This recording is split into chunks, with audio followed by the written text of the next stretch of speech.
참 예수님,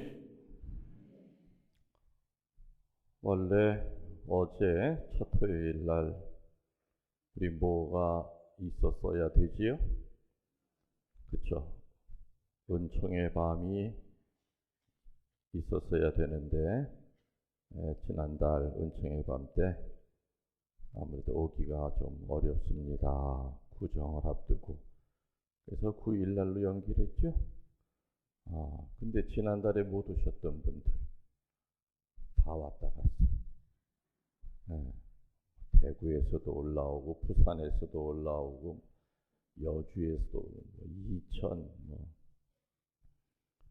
당연히 은총의 밤이 있는 줄 알고 왔다가 지난달에 안 오셨죠. 그러니까 지금 세 달 만에 옵니다. 아유, 좀 미안한 생각이. 그래서 내가 어저께 생각에 내년에는 달력을 만들면서도 그런 것까지도 이렇게 생각을 해야 되겠다. 왜냐면 달력에는 어저께로 은총의 밤이 돼 있어요. 나눠진 달력에는. 네? 그러니까 내년부터는 달력을 만들 때도 이런 일이 있을 경우에는 이렇게 한 주 뒤로 넘긴다든지 이런 걸 좀 확실히 해서 만들어야.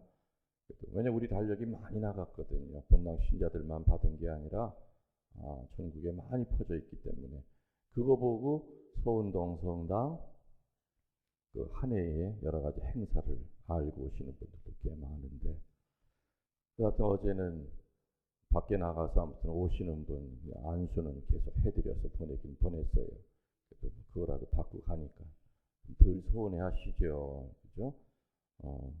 부산에서 그냥 그 복잡한데 길을 쓰고 올라왔는데 은총의 밤이 없다고 그러니까 얼마나 속상하겠습니까. 그래서 안수 받으시고 성모님 앞에 촛불 봉헌하시고 그리고 가시고 9일날 신부님 달력 보고 왔는데요. 그래서 내가 달력을 만든 내가 죄인입니다. 내년부터는 달력도 많이 고민하고 많이 생각해서 여기 헛걸음 안 치시게끔 하겠습니다. 그랬습니다. 은총의 밤을 올해째로 15년째 하고 있습니다. 진천, 감곡, 배티, 그리고 서운동. 근데 은총의 밤을 다시 말해 은총의 밤이 첫 토요일이죠. 은총의 밤을 못 해본 거는 딱 2번이에요. 배티에서. 왜? 메르스 때문에. 그때는 그 메르스 전염병 때문에 더군다나 은총의 밤은 전국에서 모이다 보니까 혹시라도 이게 보균자가 왔다가 퍼뜨리면은 감염 경로를 알 재간이 없었어요. 그러니까는 그때는 정말 성모님한테 양해를 구하고 아무튼 도저히 안 되겠습니다. 수원교구인가 어디 교구에는 아예 성수대까지 없앴다고 그러잖아요. 성수 찍었다. 근데 저는 그건 이해가 안 가요. 메르스를 걸려도 성수를 찍으면 낫잖아요. 근데 어떻게 그렇게 마인드가 메르스 걸렸다고 성수대를 어떻게 없애냐 이게. 아무튼 어느 그 교구에서는 그게 다 공문으로 내려가서 어떻게 이렇게 계산이 이렇게 빠를까. 하느님의 계산은 그게 아닌데 그때 참 좀 씁쓸한 마음이 들었어요. 성수가 뭐예요? 하느님이 축성한 거룩한 물이잖아요. 성수를 바르고도 치유가 될 수 있다는 것을 교회는 가르치는데 마귀를 떠낼 수 있는 게 성수의 힘인데 메르스 걸렸으니까 그 메르스 걸린 사람이 손가락 그물에 댔다가 다른 사람이 또 그물에 대서 전염될지 모르니까 성수 찍지 마세요. 좀 넌센스. 교회 안에 어둠이 들어왔다는 게 바로 이런 거죠. 교회 안에 정말 많은 어둠이 들어와 있습니다. 마귀는 내가 마귀다 하면서 교회를 무너뜨리는 게 아니죠. 정말로 이성주의, 합리주의 이런 거를 앞세워가지고 교묘하게 교회를 밑바닥부터 허물기 시작합니다. 아무튼 어저께 이 방송은 지금 전 세계 생방송되고 있습니다. 이 방송을 들으시는 분 가운데 어저께 왔다가 아직도 뿔따구가 나 계신 분들은 제발 용서하시고 다음번에는 그런 일이 없을 거라 생각합니다. 양해하시기 바랍니다. 여러분들, 사제들을 주교님이 본당에 파견할 때에 불문율이 하나가 있습니다. 혹시 아시는 분 있습니까? 주교님이 사제들을 인사 이동시킬 때 주교님이 반드시 그거는 짚고 넘어가는 게 하나가 있어요. 뭔지 아십니까? 그렇죠. 절대로 자기 고향에는 본당 신부를 안 내보내요. 여기 서운동 출신 신부님들이 있죠, 우리 교구에도. 그분들이 여기 와서 본당 신부 한 적이 있어요? 없어요. 그게 가톨릭 2000년 동안에 사제들 파견할 때의 아주 중요한 불문율입니다. 이런 불문율이 생긴 그 근원이 바로 오늘 성경 말씀 때문이지요. 어떤 예언자도 자기 고향에서는 어떻게 한다고요? 존경을 받지 못한다. 오늘 한마디로 예수님 고향에서 죽을 뻔했어요. 그죠? 그 마을이 산 위에 있었는데 예수님을 산비탈로 끌고 가서 절벽에서 내려뜨리려고 그랬어요. 살인을 하려고 그랬어요. 다른 사람도 아니고 강도 때도 아니고 도둑놈도 아니고 누가 고향 사람들이, 나자렛 고향 사람들한테 예수님은 살해당할 뻔한 사건이 바로 오늘이에요. 밀어뜨리려고 했다 해서 한 줄로 딱 나왔지만은 그 광경을 생각하면 끔찍한 겁니다. 그 고향 사람들 가운데는 친척도 있을 수 있고 어려부터 같이 컸던 사람들일 수 있었겠죠. 그런데 저 미친놈이네 하면서 절벽에다가 떨어뜨리려고 했어요. 그래서 다시는 예수님은 자기 고향에를 갔습니까? 안 갔습니까? 안 가셨죠. 인구가 몇만 명이 되면은 유대 나라에서는 반드시 회당이라는 게 있어야 돼요. 예루살렘의 성전은 딱 하나예요. 성전은 딱 하나지만 회당은 큰 마을마다 하나씩이 있어서 거기서 회당장이 말씀을 설교하든지 아니면 지금 같으면 이렇게 뭐 피정 지도하는 분을 불러다가 가르쳐요. 그래서 오늘 예수님이 고향 나자렛 회당에서 정성을 다하여 설교하시기 시작하는 겁니다. 아마 다른 데보다도 예수님은 더 정성을 들여서 가르치셨을 거예요. 그래서 회당 안에는 사람들이 꽉 찼겠죠. 궁금해서 온 사람도 많았을 거예요. 또는 사실을 확인하고 싶어서 온 사람들도 그 회당에는 많았을 겁니다. 정말 내가 아는 바로 그 사람일까?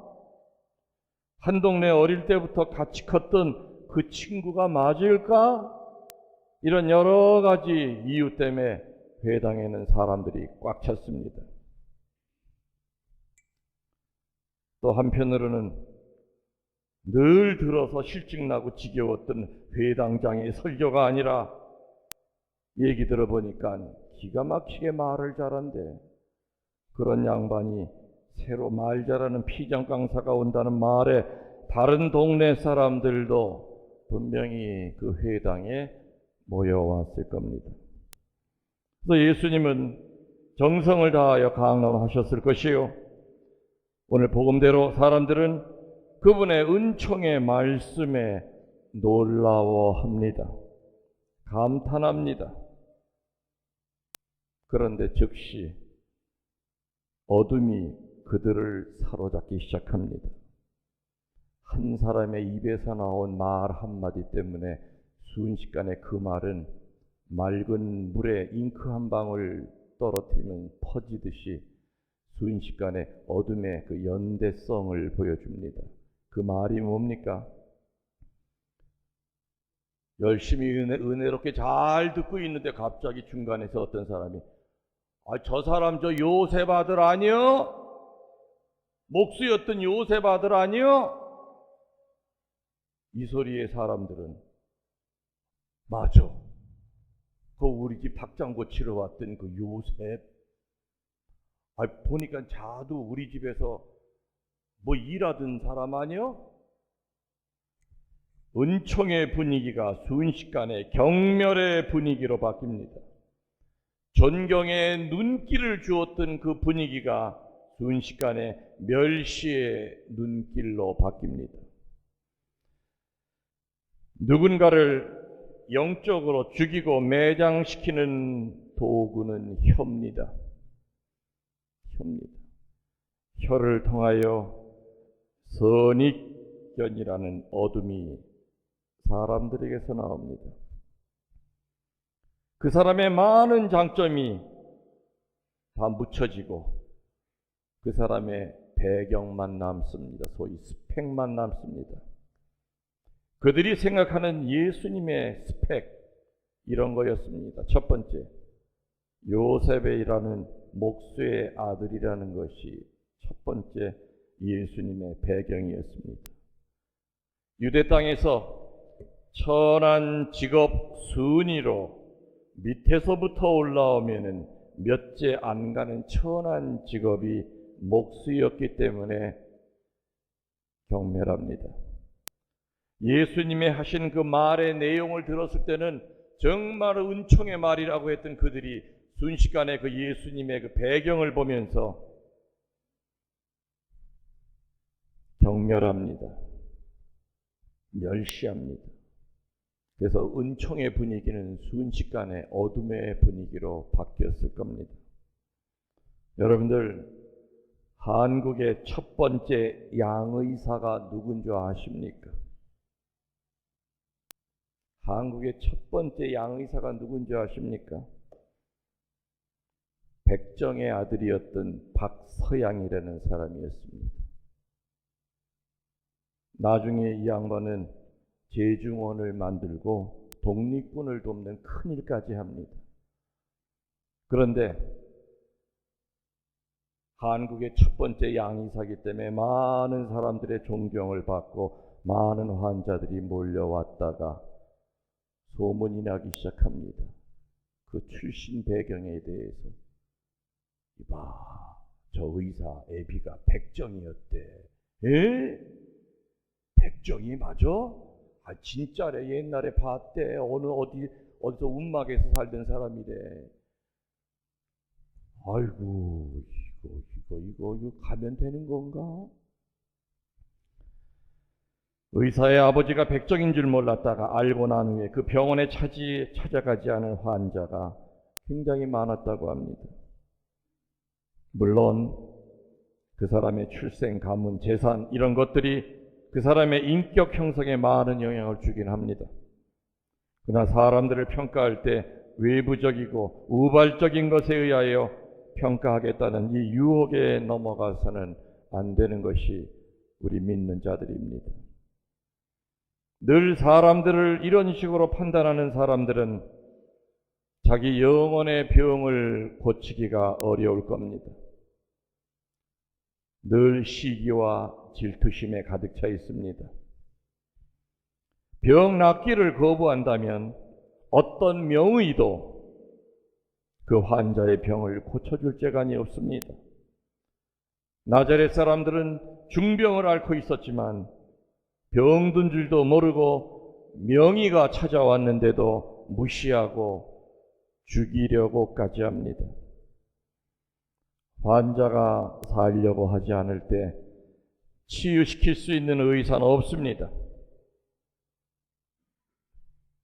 예수 그리스도가 한 고향 사람이었고 친척들이었다는 것만으로 절대 구원받을 수 없습니다.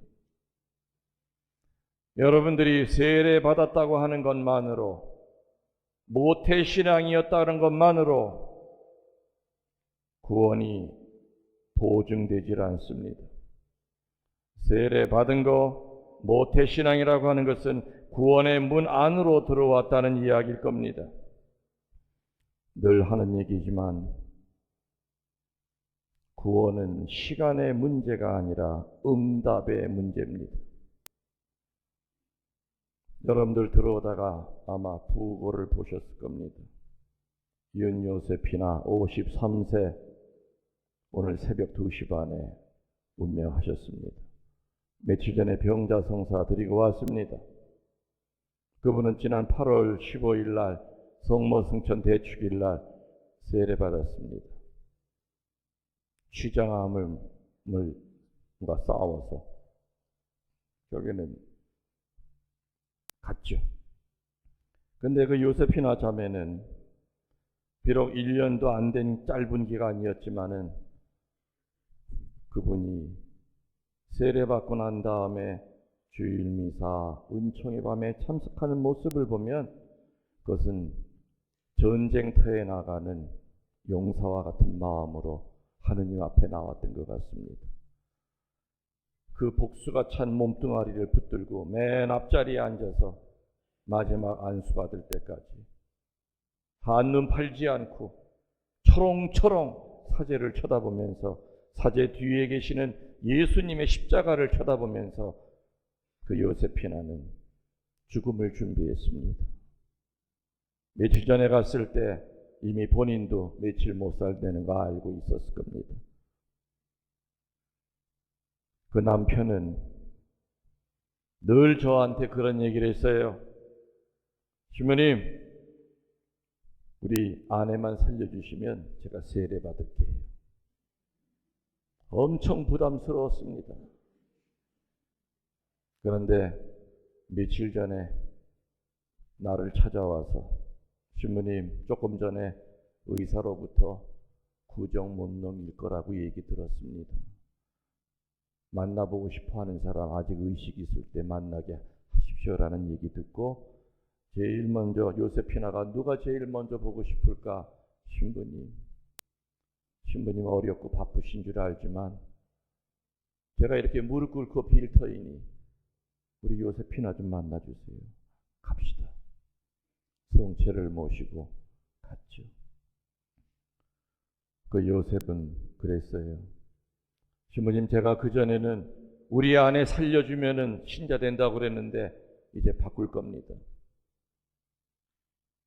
저는 요셉이 될 겁니다.